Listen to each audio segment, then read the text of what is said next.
हाय बच्चों, इस वीडियो में हम 3.1 का 8वां प्रश्न देखेंगे। बच्चों 8वां प्रश्न क्या है? आकृति में रेखा ए बी और सी डी, ये वाला जो निशान है समांतर का है, तो रेखा ए बी और सी डी समांतर है तथा रेखा पी क्यू, ये पी क्यू जो है उनकी तिर्यक रेखा है। ये ए बी और सी डी समांतर रेखा है और पी क्यू तिर्यक रेखा है। किरण पी टी तथा किरण क्यू टी कर्मशः कोण बी पी क्यू तथा पी क्यू डी के समद्विभाजक है, तो सिद्ध करो कि कोण पी टी क्यू बराबर 90 अंश। तो अब डायग्राम को समझ लेते हैं। ए बी और सी डी क्या है? ए बी और सी डी ये समांतर रेखाएं हैं और ये पी क्यू जो है इनकी तिर्यक रेखा है।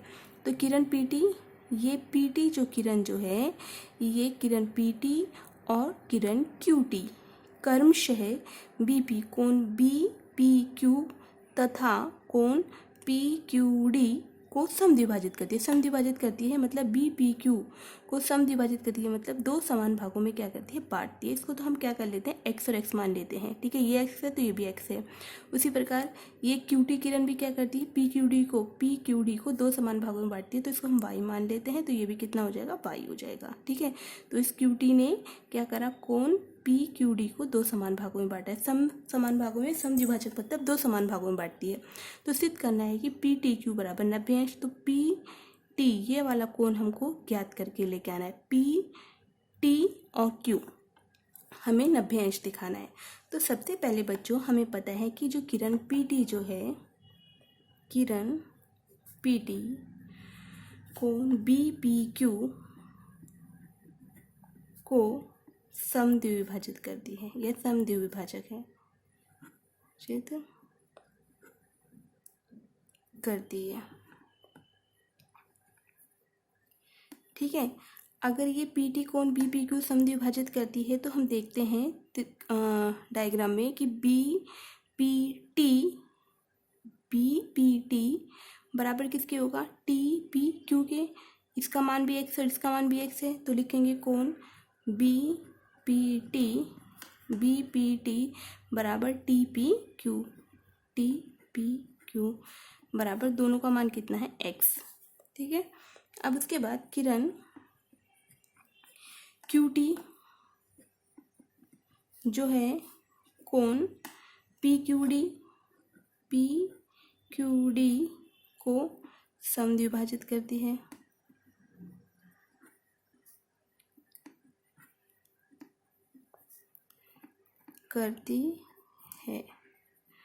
तो कोण हम देखेंगे पी क्यू टी, कोण पी क्यू टी और टी क्यू डी कितना दे रखा है? पी क्यू टी कितना है? वाई।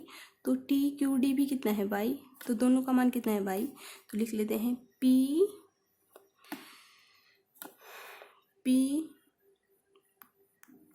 क्यू टी बराबर टी क्यू टी बराबर वाई। अब उसके बाद बच्चों अगर हम देखें कि ये ए बी और सी डी ये दोनों समांतर रेखाएं हैं और पी क्यू कौन सी है? तिर्यक रेखा। ये हमको दिया है, देखो ऊपर। तो लिख लेते हैं ए बी और सी डी समांतर रेखाएं हैं जिसमें पी क्यू तिर्यक रेखा है, तिर्यक रेखा है। तो हम देखते हैं ये वाला कोण और ये वाला कोण जो है, ये वाली रेखा और ये वाली रेखा समांतर रेखाएं हैं और पी क्यू तिर्यक रेखा है। जब दो रेखा समांतर होती है उसकी तिर्यक रेखा होती है, तो ये वाला कोण पी और कोण क्यू ये दोनों कौन से कोण हैं? अंत्य कोण। तो अंत्य कोणों का युगफल कितना होता है? 180। तो हम लिखेंगे कोण बी पी क्यू प्लस कोण पी क्यू डी बराबर 180 अंश। कारण लिखें अंत्य कोण से।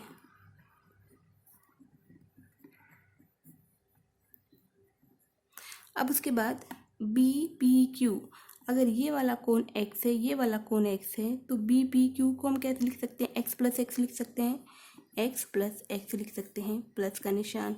उसके बाद पी क्यू डी, ये वाला पी क्यू डी में ये वाला कोण y है और ये वाला कोण भी कितना है? y है। तो पी क्यू डी को हम क्या लिख सकते हैं? y प्लस वाई लिख सकते हैं, जैसे हमने पीछे लिखा था पिछले वाले प्रश्न में। बराबर 180 अंश। x और x कितना हो गया 2x हो गया, y और y कितना हो गया 2y हो गया, बराबर 180। दो कॉमन आ गया, कॉमन ले लेंगे, x प्लस के y बचेगा, बराबर 180 अंश आ गया। तो x प्लस के y बराबर 180 अंश, और ये वाला जो 2 है इसके भाग में चला जाएगा, तो x प्लस के y बराबर कितना आ गया 90 अंश। इसको मान लेंगे समीकरण 1। अब उसके बाद हमें पी टी क्यू का मान ज्ञात करना है। पी टी क्यू यानी ये वाला कोण ज्ञात करना है। तो त्रिभुज पी टी क्यू में कोण पी टी क्यू, त्रिभुज के तीनों कोणों का योगफल कितना होता है 180 होता है, तो वही लगा देंगे इसमें भी। पी टी क्यू कोण P T Q plus T Q P plus Q P T बराबर 180 अंश। कारण लिखोगे त्रिभुज के गुणधर्म से, ठीक है। अब उसके बाद कोण पी टी क्यू का मान ज्ञात करना है। तो पी टी क्यू ऐसी की ऐसी उतार लेंगे, प्लस अब टी क्यू पी ये वाला कोण कितना है टी क्यू पी, यहाँ से लेकर यहाँ तक का कोण कितना है y, तो इसके स्थान पर y रख देंगे, प्लस उसके बाद क्यू पी टी ये वाला कोण कितना है x, तो x लिख देंगे, बराबर 180 अंश। अब इस x प्लस वाई या y प्लस x का मान हमें कितना दे रखा है समीकरण 1 में 90 अंश दे रखा है। तो समीकरण 1 से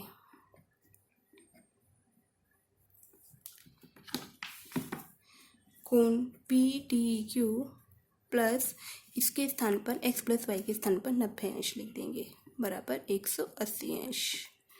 तो कोण पी टी क्यू बराबर 180 में से 90 को घटा देंगे, तो 180 में से 90 कितना गया, तो 90 बचता है। तो हमारा आ गया कोण पी टी क्यू बराबर 90 अंश।